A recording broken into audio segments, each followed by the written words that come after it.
So let's talk about Hong Kong, the famous Pearl of the Orient.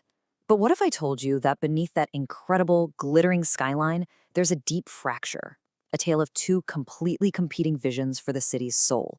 And we are going to unpack that right now. It's a wild thought, isn't it? How can one city, one incredibly dense city, hold two totally opposite realities at the exact same time?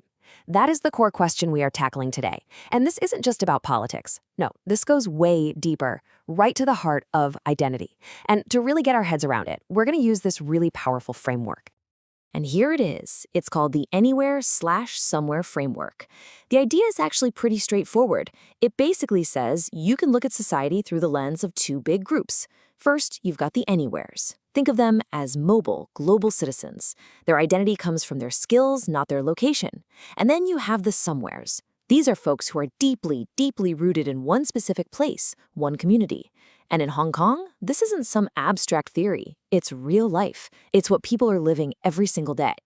Okay, so here's our game plan. We'll start with this idea of a city of two worlds. Then we'll build a profile for each group, the global anywhere and the local somewhere.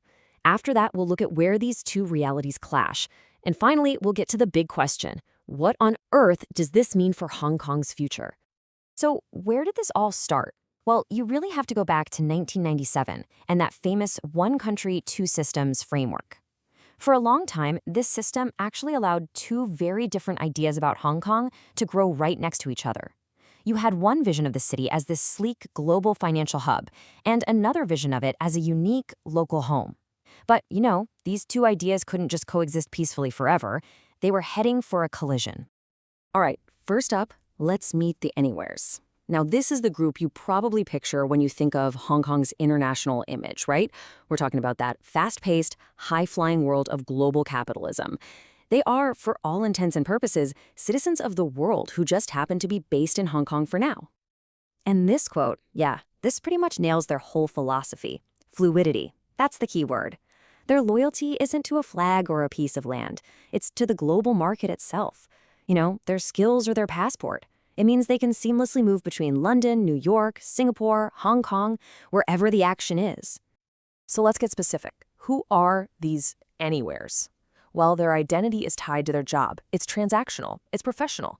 They champion values like the rule of law and international norms, not just because it's a nice idea, but because that's the absolute bedrock of global business. You'll find them living in these really privileged spots like Central or the Peak. And here's the kicker. Their attachment is conditional. If Hong Kong stops being that super efficient global hub, well, they have the means and the mindset to just pack up and go somewhere else. Okay, now let's flip the coin completely and talk about the Somewheres. This group could not be more different. Their identity is fiercely, passionately local.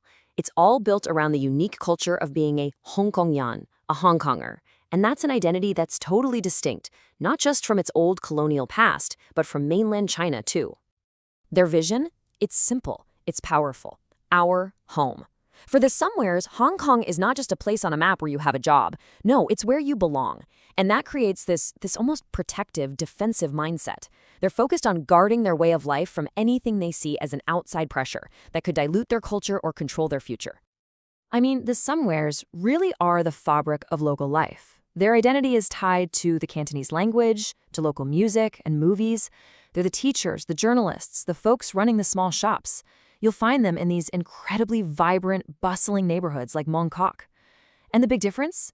Their attachment isn't conditional at all. It's absolute.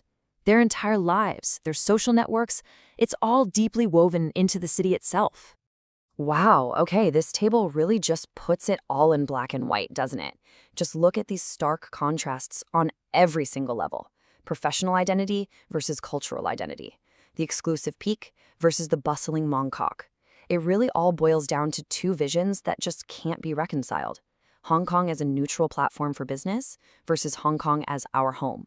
You start to see that these groups aren't just living in different neighborhoods, they're living in different conceptual universes. And here's the thing. These two worlds don't just quietly coexist. They collide, sometimes physically, right on the streets, and definitely politically, in this huge fight over the city's future. So let's actually look at the geography of this conflict.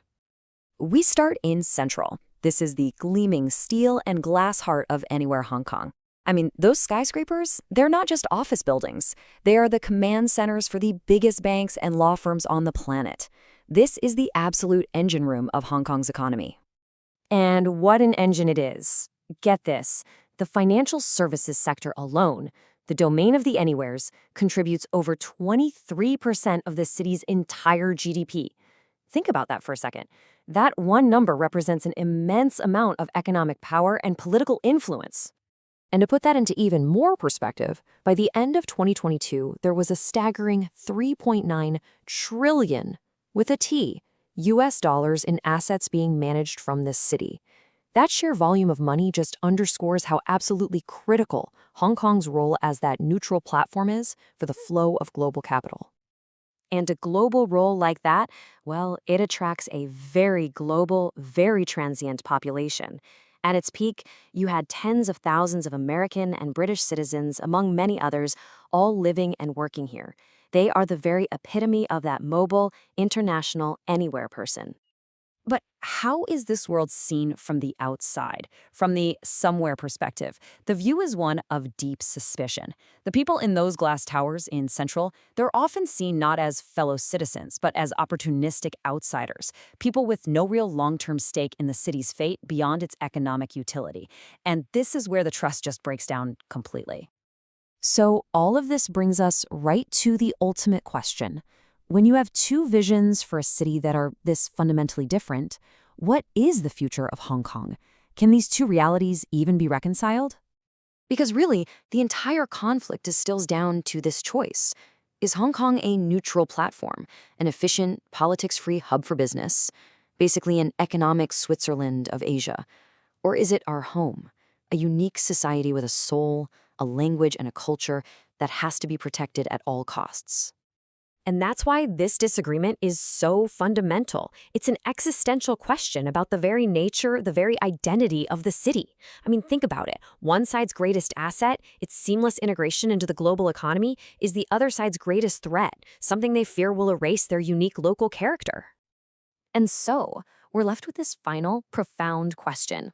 For decades, Hong Kong somehow managed to be both of these things. But as these two identities have diverged and clashed, you have to wonder, can a city truly serve two masters? Can it be both a transactional global platform and a sacred local home? That remains the defining question for Hong Kong's next chapter.